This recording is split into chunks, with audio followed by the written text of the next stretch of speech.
Hello सांग मैंने आज आम बनवा एक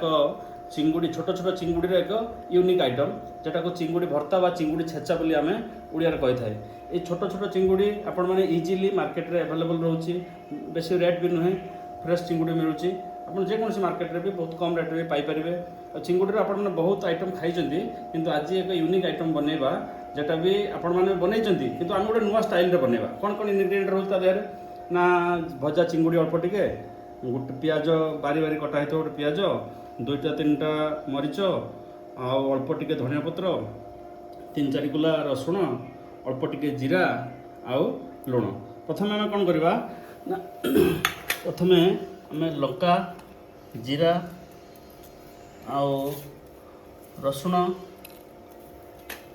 लुण को एक सांगरे पकई अल्प अल्प ताको छेचिदवा छेची होगला पर आम एवं देहरे पियाज ऐड करवा पियाज ऐड कला बेसी छेचवानी अल्प अल्प छेचवा जमी देहर पानी बाहर पानी बाहर कौन कि कादुआ कादुआ हम खावाई तो टेस्ट लगे तो देखापी तो टेस्ट लगे अल्प है देखो केते इजी आम बहुत शीघ्र बनाऊे चटपटा घर जो गरम पखाड़ खावाई चाहूँ कि भात में किसी आइटम भी आप कम बनई थे हठात ये आइटमटा बनइले आपन खाइबा को स्वाद लगे निजे खाई तार मजा नहीं पारे एवं होगला चिंगुड़ी भी अल्प छेचिलु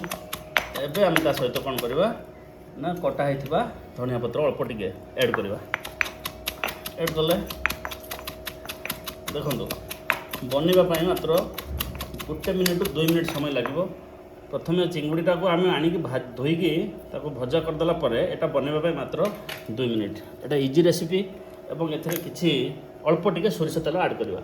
या सोरिष तेल कौन हम ना तार बास्ना तार फ्लेवर अलग प्रकार आसो तापर ताको आम हाथ में मिक्स करदे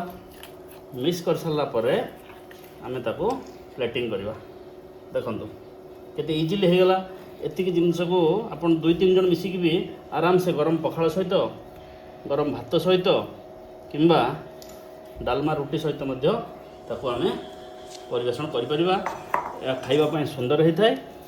मजालिया होता है एवं बहुत कम खर्च होता है कम तेल मसला जहाँकि आपंकर कोलेस्ट्रोल कंट्रोल करिवो एवं बॉडी फुर्ती रहिबो।